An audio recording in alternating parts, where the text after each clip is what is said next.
Afisvec. O programa Momento Jurídico está na sede do Sindifisco RS. Vamos conversar com a diretora de Assuntos de Aposentados e Pensionistas do sindicato e também coordenadora do Prêmio Gestor Público, que já vai para a sua 11ª edição. Vamos então conversar com a Virgínia Cano, que ela vai nos falar a respeito desta reta final, não é, dos preparativos para a grande festa de entrega do Prêmio Gestor Público, uma grande iniciativa do Sindifisco RS e da Afisvec, com grandes parcerias, não é, Virgínia? Uma satisfação muito grande estar aqui conversando contigo mais uma vez, né, sobre este grande prêmio que é Gestor Público. Muito obrigada pela divulgação do nosso prêmio, no teu programa. E dizer que realmente estamos na reta final. Ontem foi o julgamento de todo um trabalho técnico realizado ao longo deste ano de 2012. E estamos com os projetos já selecionados para dia 13, à noite, festejarmos uma grande celebração lá no Dante Baroni, na Assembleia Legislativa.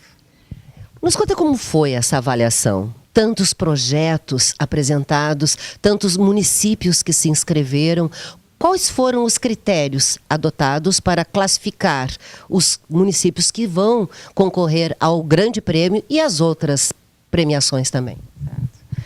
Esse ano nós tivemos algumas peculiaridades. A primeira delas é de que é um ano eleitoral. Foi um ano eleitoral, né? E ainda temos a cidade de Pelotas no segundo turno, a única cidade. Isso nos atemorizou no início, porque sempre a campanha eleitoral ela rouba, digamos assim, pessoas e tempo dessas pessoas para, digamos, dedicar mais. Ficar só na campanha eleitoral. E não se dedicar, digamos, à organização de um projeto, inscrição de um projeto.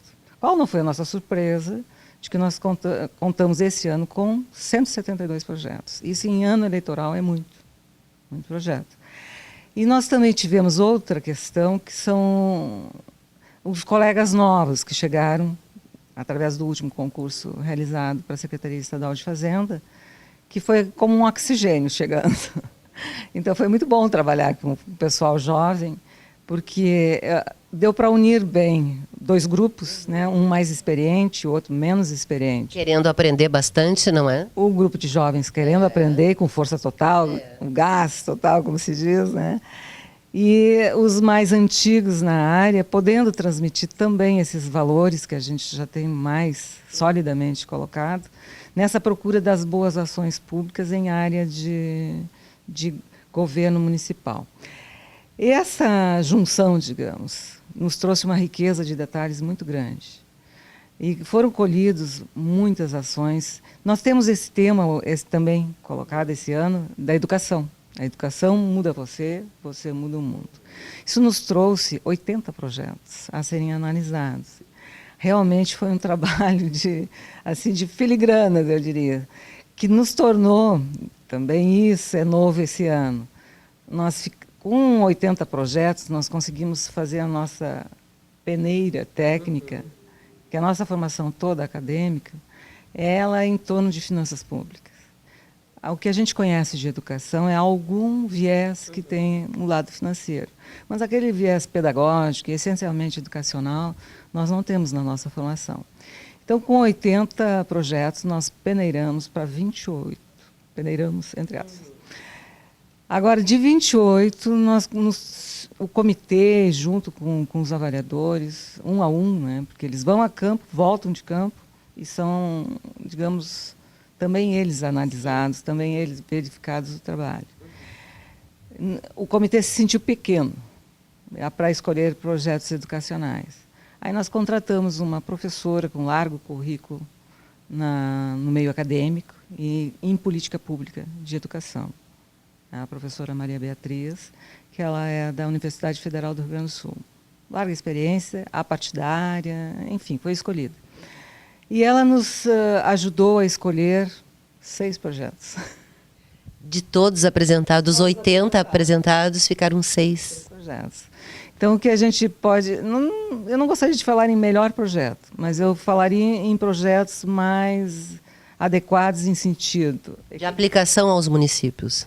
Equilibrado entre a formalidade que um projeto tem e a efetividade que ele também tem que ter. Né? E com os olhos de educadora. Também, claro, que temperado com os olhos de pessoas habituadas às finanças públicas. Isso deu também uma riqueza de detalhes nunca antes conhecida por nós. Mas cada ano eu acredito que sempre surge, não é, algo novo, não é?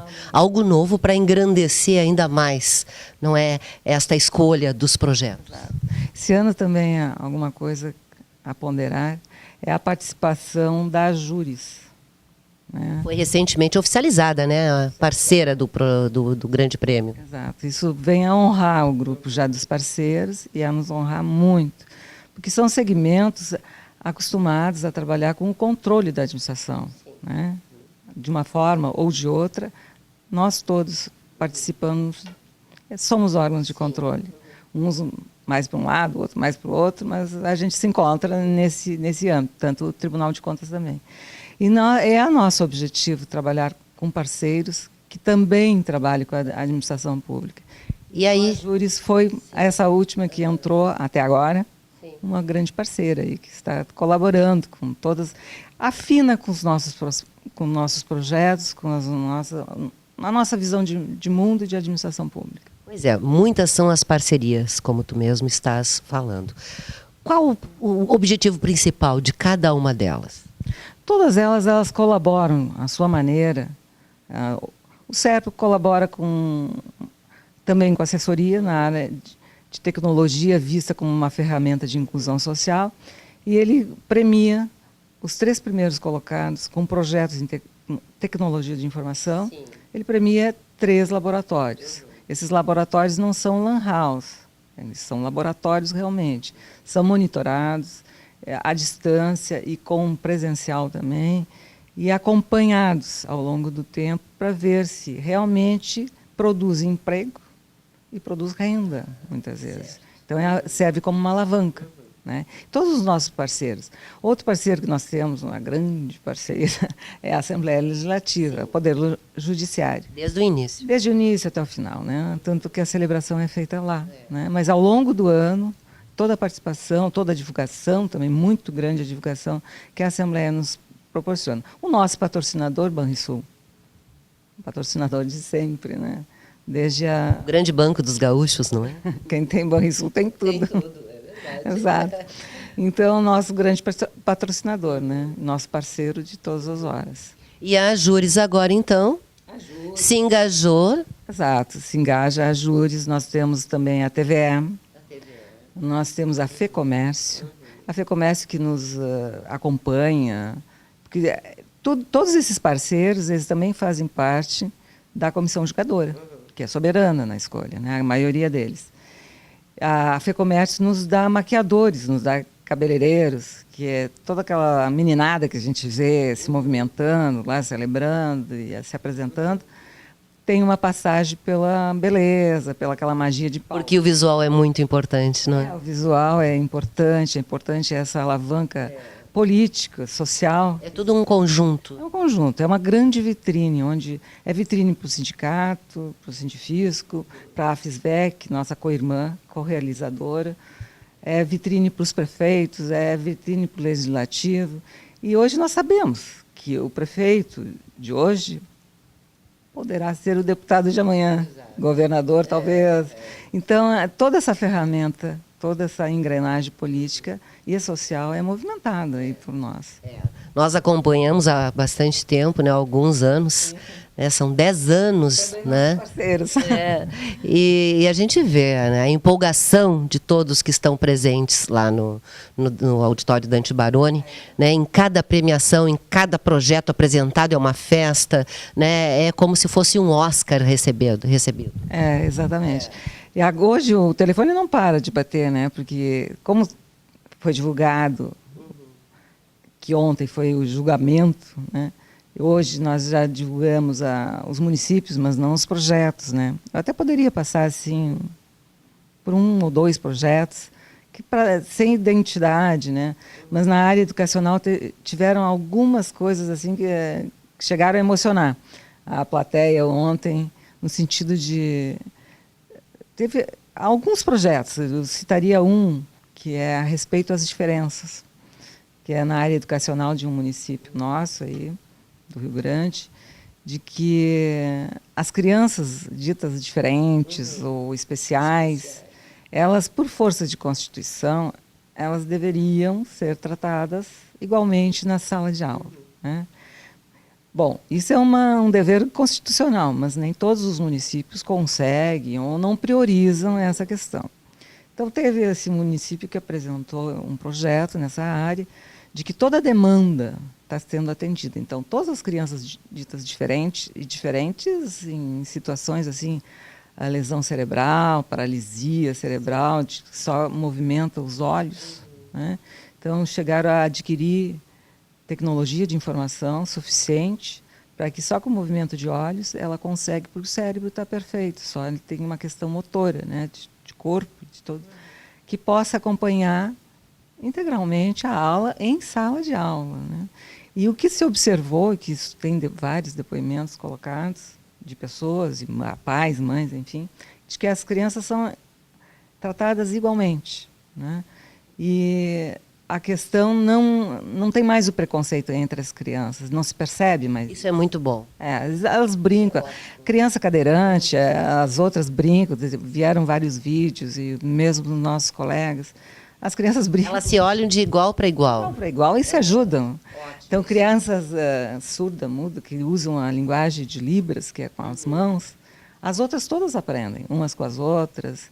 E até tem um depoimento que foi muito contundente, assim, de a mãe que colocou que, já que então estavam matriculando, ela apareceu com sua criança e matriculou. As crianças são avaliadas, né, para ver então o que precisa aquela criança para ser atendida, né, porque é bidocência, é monitoria especial, a questão de fraldas, inclusive, esse tipo de coisa. Então, tudo é atendido em rede pública.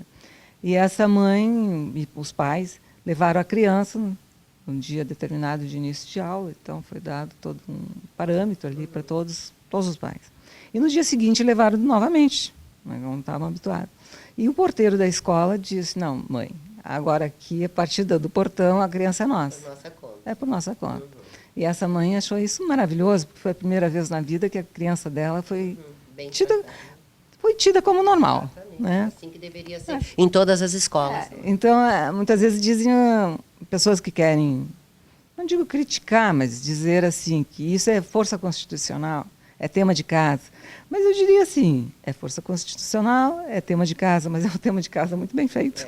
É verdade. Bom, o tema foi muito bem escolhido, educação, não é? Porque nós precisamos de grandes projetos para cada vez mais melhorar a educação no nosso país. E começa assim, pelos municípios. E eu vi que tem municípios do interior do Rio Grande do Sul, não é? São municípios pequenos que apresentaram grandes projetos e foram escolhidos.